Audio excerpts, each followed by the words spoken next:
Ok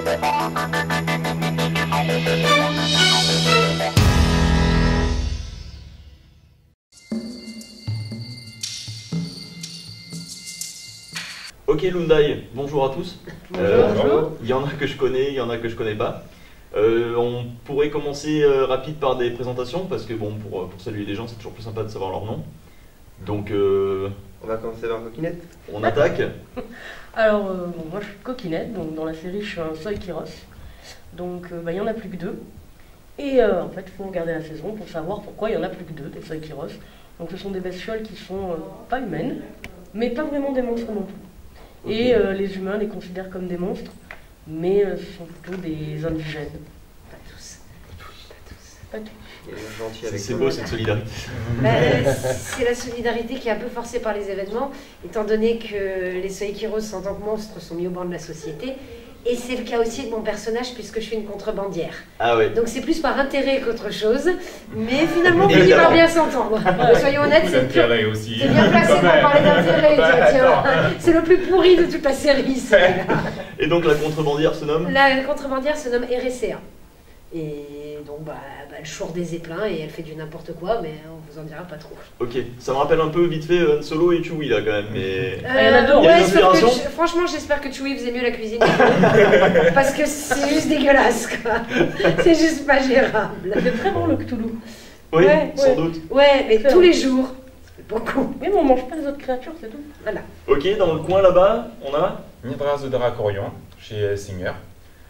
Donc, comme ça a été précisé, je suis un peu méchant, un peu pourri. Je sers beaucoup d'intérêt et des très importants parce que ce sont les miens. Forcément. Ce sont les plus importants qu'il y a à faire. Vous travaillez tous pour vos gueules quoi. Ouais. Ouais, Ouais. les mercenaires. Une ok. belle équipe de salopards. C'est ça. Équipe, qu'est-ce que j'ai dit équipe. Donc, tant que je survis, tout va bien. Forcément. Il est prêt à tout pour sa survie. C'est ça. Donc Jester Milendarn, arcaniste, donc je suis un magicien.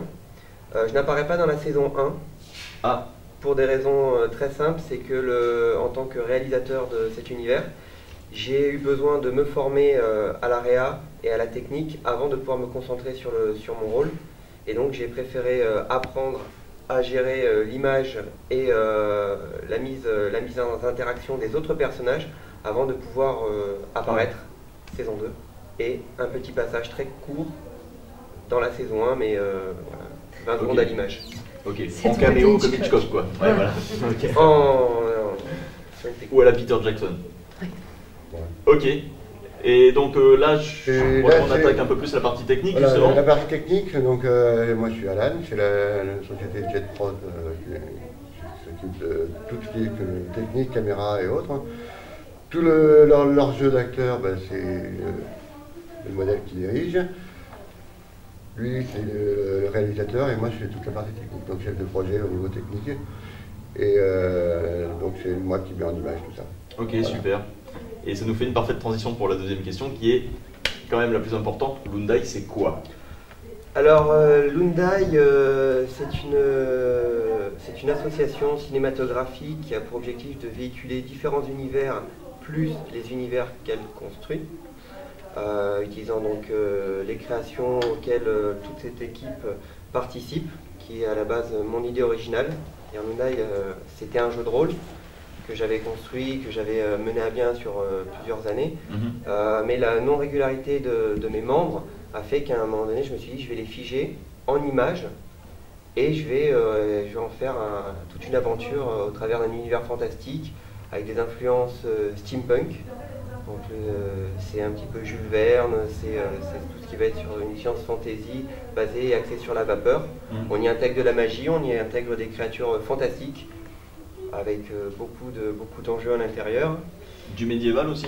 Il y a du médiéval. Le médiéval à l'origine a servi parce qu'on avait des soucis d'accessoires. Et c'est devenu à ce moment-là un levier scénaristique très intéressant, puisque notre univers est en train réellement de basculer d'un âge médiéval assez sombre vers un âge de technologie poussif, avec vraiment des guerres de zeppelins, des enjeux politiques Et voilà, tout un basculement. Donc tu parlais des intervenants et de leur régularité tout à l'heure. À l'heure actuelle, Hyundai, c'est combien de personnes? Aussi bien techniquement que... Ça représente que dans la série, un front fort d'une dizaine de personnes membres. Ce front fort va très rapidement exploser puisqu'il y a énormément de propositions de personnes qui souhaitent nous intégrer en tant que membres. Puisqu'on a tous les 15 jours, on se regroupe en fait pour faire des ateliers de technique, de texte, de dialogue, de script, d'ébénisterie et autres pour pouvoir fabriquer notre matière première. On y reviendra plus tard dans l'interview, mais c'est vrai que je sais que vous avez une grosse partie de crafting et de création de vos objets, de votre univers pour correspondre vraiment pour répondre, c'est 10, pas tarder à 30. Sinon, ça représente une bonne cinquantaine, soixantaine de personnes qui viennent et des interactions extérieures, beaucoup de figurations. D'accord. Ça monte vite. D'accord. Je voulais vous demander pourquoi le steampunk? Parce qu'on aime ça. Parce qu'on aime ça. Parce que aussi, c'est quand même pratique de trouver les accessoires en brocante et pas directement au supermarché ou à l'île au Cotillon ou ce genre de choses. Donc il y a pas mal de liberté aussi. Il y a beaucoup de liberté. C'est un courant qui laisse place... Bon, il y a des codes. Nous, c'est pour ça qu'on est parti dès le départ en disant qu'on ne faisait pas du steampunk, qu'on s'inspirait de l'esthétique steampunk. Mais si on prend les codes à proprement parler au pied de la lettre, on est complètement dehors. On envisage de l'électricité assez régulièrement, qui est provoquée par réaction chimique. Donc on nous dit, mais dans ce cas-là, c'est du Tesla punk. D'accord, voilà. Oui. Ok. Alors, mais attention, il y a des monstres. Alors c'est du monstro-punk, je sais pas. Donc on est parti sur du steam fantasy sur l'appellation. Pardon, je parle. C'est vrai que de nos jours, on a tendance à tout segmenter et à tout nicher. C'est-à-dire que voilà, il y a du... Vous êtes plutôt éclectique dans le steampunk et dans les univers que ça... Il y a beaucoup de médiévistes dans la troupe, énormément aussi qui sont un petit peu geeks ou passionnés de science-fiction ou de comics, etc. Donc on réunit énormément d'influences en essayant pour autant de ne pas faire du bric et du broc, qui est vraiment une esthétique complète, cohérente. On a le côté très cinématographique et jeux vidéo qui est représenté surtout par Thomas, parce que moi je suis une inculte totale en la matière. Par contre, je mange des bouquins de science-fiction depuis mon plus jeune âge. Donc on se complète. Quand moi je suis trop littéraire, il met des coups de pied au derrière. Quand lui est trop rentre dedans, c'est moi qui essaye de raffiner un petit peu. Et surtout, on a l'influence de tout le collectif, puisqu'il est au cœur du projet. Je suis venue le seconder assez rapidement. Mais si on n'avait pas tous les gens autour qui apportent notre fantaisie, je pense au Ménestrol, votre esthétique, c'est la vôtre. Les Soikiros, on avait nous l'idée d'un peuple, voilà, mais toutes des finesses et qui font toute la richesse des personnages, c'est Coquino et Coquinette qui les ont apportés. Le seigneur Myrdras de Dracorion, il ne serait pas la même si tu n'étais pas médiéviste, archer, etc. Et un pur salopard déjà dans la vie. Ça c'est meilleur. Vous pouvez nous parler un petit peu des projets que vous avez d'ores et déjà menés à bien? Quels sont ceux qui vont venir prochainement? Quels sont les événements phares un peu qui vont marquer votre association et qui vont peut-être débouler sur du vraiment concret, vraiment qui va vous C'est-à-dire en termes d'événements ou en termes d'événements, en termes de vos projets en fait, sur quoi actuellement vous bossez principalement et pour arriver à quoi? Alors, Hyundai est énormément chronophage. Finir la saison 1. Finir la saison 1. On a pour délai de terminer cette saison 1 pour juin-août. Vraiment pour être sur cette période-là. Ouais. Toutes nos réussites, on a participé au Mangame Show Fréjus. Ouais. On avait un énorme stand sur cet événement. Avec Jet Prod, qui est aussi intégré à Hyundai, puisque c'est notre collaboration qui fait ça. On a déjà réalisé des prestations pour la mairie, des vidéos à but pédagogique pour les enfants, le petit déjeuner. On a filmé des flash mobs sur la partie médicale. Moi, étant aide-soignant, je m'axe vraiment sur ce côté humain. Et on a pour objectif de finir cette saison et de faire aussi des courts-métrages et d'autres vidéos. Il y a pas mal de projets en cours. Bon, il faut mener à bien pour pouvoir... faut pas trop s'éparpiller. En exclu pour Games Geek, vous pouvez nous faire un peu le teasing de la saison 1 peut-être? Nous le vendre, nous donner envie... J'essaye et tu me donnes des coups de canne si j'en dis trop. Sans spoiler, hein. Donne-moi la canne, voilà. Donc, on y est, on peut y aller. Donc on est sur un univers donc de science fantasy aux influences steampunk, qui a subi des destructions liées à la magie. Et ces peuples se sont sectorisés sur une partie du globe et essayent de recommencer à vivre malgré les difficultés que cette magie a engendrées. Il s'avère qu'actuellement la magie se calme. On peut commencer à réexplorer ce monde que nous avons perdu. Et nous sommes des aventuriers qui redécouvrons au jour le jour des cités perdues. C'est une espèce d'Indiana Jones sur certaines influences. Et du côté Star Wars aussi, parce qu'on est sur beaucoup de thématiques qui nous plaisent, toujours en faisant notre propre création. Vous parcourez des univers différents, des planètes différentes? On parcourt notre univers, qui est déjà assez vaste, qui est riche et vaste, voilà. et qui est très recherché, puisqu'on a construit notre propre linguistique, notre système de runes pour utiliser la magie. D'accord. On a nos divinités, on a notre hiérarchie, on a nos seigneurs. C'est vraiment une mythologie complète que vous avez faite de A à Z, quoi. Pas encore complète, mais toutes les grandes déjà bien avancé, quoi. Oui, oui. Ça nous permet, nous, en fait, d'avoir beaucoup plus de naturel dans le jeu, parce que quand on prononce un nom, on sait à quoi il est lié. Quand un personnage prononce un juron, il invoque le nom d'un dieu et pas un autre, parce qu'il sert le temple ou ceci ou cela. D'accord. Ça nous donne beaucoup d'aisance. On parle toujours d'incarner le personnage, c'est pas forcément quelque chose qui est très facile à faire. Personnellement, je concocte pas de produits chimiques bizarres comme on peut le voir dans l'univers, voilà. Donc, oui, mais toi t'es particulier, toi t'es né avec ça directement. Donc rentrer dans le personnage, ça suppose beaucoup de technique et surtout beaucoup de confiance en soi. Et si on n'a pas un background solide, non seulement on est incapable de jouer, mais en plus dans une convention comme celle-ci, on ne tient pas. On ne peut pas parler de notre personnage avec les gens, comme on ne peut pas révéler beaucoup de choses de l'intrigue puisque la première saison n'est pas encore sortie. Si on n'a pas quelque chose de concret, on est nous-mêmes totalement perdus. Puis ça nous situe plus facilement dans un univers. On a plus de liberté en tant qu'acteur de faire un petit détail supplémentaire au personnage auquel ni Thomas ni moi n'aurions pensé, mais l'acteur va se sentir libre de le proposer parce qu'il connaît l'univers, il sait que c'est raccord. Et ça enrichit. C'est ce qu'on disait quand on parlait d'influences diverses, en essayant de garder une cohérence et une esthétique. Elle est posée, certains éléments sont non négociables parce qu'on a des raisons scénaristiques ou parce qu'ils ont déjà été tournés. Il y a surtout aussi que pour faciliter le jeu d'acteur, parce qu'aucune des personnes, chez Cécile, n'a d'expérience. Et Robin, 3. Il vient d'arriver, j'ai oublié, mais vous êtes comme ça toute la journée. Alors eux parfois se déguisent en humains si vous les croisez, c'est juste un effet de style dans la rue des fois pour pas se faire emmerder. Mais la vraie c'est celle-là. Nous laissons beaucoup de marge de manœuvre à nos acteurs, c'est-à-dire en fait je leur demande ce qu'ils voudraient faire. Ils me donnent un panel de possibilités. Et ça permet d'exploiter la créativité de chacun du coup. Ça permet d'exploiter et surtout de laisser la personne dans ce qu'elle se sent le plus à l'aise. Adrien il aurait fait quelqu'un de sympathique. Oui, ça aurait pas collé, c'est clair. Des heures et des heures de jeu d'acteur à bosser. Pour les Star Heroes, en fait, c'est du temps perdu. Pour l'espèce qu'on incarne, donc avec le deuxième, c'est nous qui avons créé tout le background, toute l'histoire des Star Heroes, pourquoi, comment ils sont comme ça. Le Cthulhu, le nom, c'est nous qui l'avons choisi, en nous inspirant sur les tribus indiennes des plaines. D'accord. Donc voilà, nous on est parti dans le délire, et ce qui fait qu'on peut tenir notre personnage, on sait d'où ils viennent, pourquoi. Normalement ils ont un accent, mais là, pour l'interview, c'est mieux d'avoir. Tu peux nous le faire. On parle des Star Heroes. Toujours Star Heroes, parler comme ça. Star Heroes, pas trop comprendre langue humaine, mais essayer. Parce que avoir besoin d'elle sera.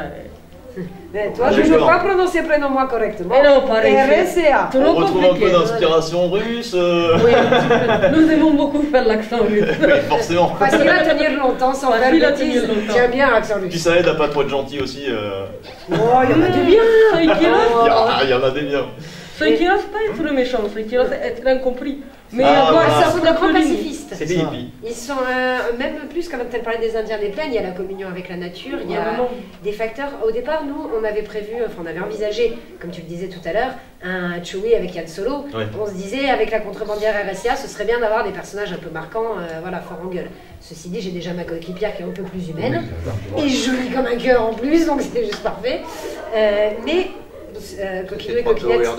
Voilà, oui, il fallait plus joli qu'un 2D2 ou 6PO, honnêtement. On travaillait déjà ensemble, ils ont été intéressés par le projet. Ah bah tiens, on va adjoindre, comme ça on commence à avoir un équipage. Et ça s'est fait tout seul, quoi. Et surtout, on cherchait des éléments comiques pour mon équipage. Mon adjointe est sublime, elle joue extrêmement bien, mais le comique, c'est pas son registre. Ouais. Moi, je tombe facilement dans la blagounette de bas étage, je préfère éviter. Qu'est-ce qu'on fait? Eh ben, le fait qu'on ait deux espèces de hippies complètement dans un autre monde, confrontés à la contrebandière vénale, ça apporte une valeur et ben, comique tout de suite, le comique il s'est fait de cette façon-là et ça permet de ressortir. Là-dessus, j'ai quelque chose à rajouter. Justement, ce comique, en fait, c'est par rapport à la série Kaamelott. Le côté Perceval, en fait, le côté je suis dans ma ligne de conduite, j'ai mes raisons, je suis parfaiement logique avec moi-même et ce que je fais. C'est juste que même mon si comportement est en opposition avec les autres. Et c'est ça qui crée le décalage comique. C'est-à-dire, j'ai beaucoup étudié Astier par rapport à sa façon de travailler. Et il y a beaucoup de références et de techniques que j'ai pris de ces vidéos d'explication. Justement, je vous demandais tout à l'heure pourquoi le steampunk, c'est quoi vos sources d'inspiration? Si vous deviez m'en citer, allez, mettons les trois principales grosses sources d'inspiration, qu'elles soient littéraires, qu'elles soient du monde du spectacle, des univers. Soit le maître de l'univers, soit qui commence. Alors, maître de l'univers. Attendez, hop, voilà, maître de l'univers. Jules Verne. Non, ça va. Ok, à la limite, c'est bon, dites-en une chacune, puisque vous parliez tout à l'heure de la complémentarité de chacun d'entre vous, que c'est un collectif. Chacun d'entre vous peut piéger, la sortie du littéraire, c'est pas son régime. Non, mais chacun d'entre vous peut avoir des sources d'inspiration qui leur sont propres et on aimerait bien. Disons que le steampunk, c'est beaucoup plus gros que ce que l'on croit. C'est le genre a pris son appellation en 1970 avec A.W. Jeter, un écrivain anglais. Ou américain, je suis pas sûr. C'était une allusion au cyberpunk à cette époque-là. Le steam, ça représente une histoire qui est de 1820, naissance de Jules Verne, jusqu'à 1911, début de la Première Guerre mondiale. Donc c'est quelque chose qui prend aussi son esthétique dans l'ère victorienne au niveau des codes vestimentaires. Mais on en retrouve dans le steampunk américain avec les Wild Wild West, on en retrouve dans le steam anglais avec une influence Sherlock Holmes, un petit peu du Doctor Who, grâce à G. Wells, la machine voyager dans le temps, parce que le steampunk est un sous-genre de la science-fiction, mais qui prend des influences. Oui, voilà. Il y a aussi la Ligue des Gentlemen Extraordinaires. Qui est très connue aussi. Il y a le steam japonais avec les Miyazaki qui prend énormément son influence par Albert Robida, qui est considéré comme un deuxième Jules Verne. On peut retrouver tout le dessin artistique de Miyazaki dans les gravures d'Albert Robida, 1860, quelque chose comme ça. D'accord. Donc c'est vraiment très très... Ouais, on peut rapidement faire un petit point sur les objets que vous fabriquez pour passer du temps à fabriquer. Beaucoup de récupération. Je crois que là, on est pas mal. On fait les poubelles. Alors, cela était un sac à main. Que j'ai joyeusement découpé, pas forcément très bien. Et ça, c'était un aspirateur de dentiste qui a un siècle et qui a été trouvé sur une brocante. D'accord. Qui me permet d'injecter à mes pires ennemis un produit catastrophiquement dangereux, qui est de l'anisette, messieurs, dames, prenez garde. Oui, voilà. Bien connu. Pareil, trouvé en poubelle, ça c'est un petit truc de chicha, c'est que de la récup. Mais pas que, mais beaucoup. On chine énormément en brocante et autres, et Thomas est Adrien aussi. Bricoleur de malade. On mettra quelques photos de votre stand où vous exposez pas mal d'objets. C'est tout créé par vous, à la main. En grande partie. On pourra vous séparer les objets achetés des objets fabriqués. On fabrique nos armes, on crée nos armures, nos costumes, notre vaisseau entier. C'est du très beau boulot. On part sur une base existante, mais on restyle les nerfs et compagnie. Ils sont existants, mais ils n'ont rien à voir avant de passer entre les mains. Bon, je crois que le temps nous est compté, puisque voilà, donc pour terminer, j'aimerais faire un tout petit jeu rapide. Si vous deviez me citer, donc dans chaque catégorie que je vais vous dire, si vous deviez me citer un dans cette catégorie qui pour vous est vraiment prépondérant, voilà. Attention, on se prépare. Si vous deviez me citer un héros, ça serait J'ai Stormland d'armes. Dans la série ou en extérieur? Ah bah non, déjà dans la série. Comme vous voulez. C'est justement révélateur de... Yann Solo. Alors là, moi je vais dire Aplo, donc rien à voir et très peu connu. Référence aux Portes de la Mort, qui est un cycle littéraire de Maïs Ekman. C'est les créateurs du Lance-Dragon, mais qui s'essayent un petit peu au fantastique, post-apocalyptique, et où on puise un petit peu d'inspiration aussi. Ah, je réfléchis, ouais. Ah, dur, hein? Ah, dur, hein? Pas Terry Pratchett. Adrien? Bon, dans ce cas, il y en a dans un sens plusieurs, parce que je joue pas Assassin's Creed, donc Ok. ça va être le personnage Assassin's Creed, quoi. Oui, il y a de ça. Enfin, les personnages. Bon, au niveau de la technique, moi j'ai pas grand chose à dire, mais bon. Bah, tu nous vois quand même énormément, t'es à Ouais. toi de juger. Hein. Aéro, Darme d'or. C'est bon. Ah, Géronimo, voilà. Tiens. Géronimo, bah oui, pour toi, oui, Voilà, c'est très voilà, indiqué, oui. Géronimo. Si vous deviez me citer une arme, ça serait Oh, Un rayon laser. Une arme. cohérent. un lance d'armes empoisonné. Pardon. Une bonne pipe.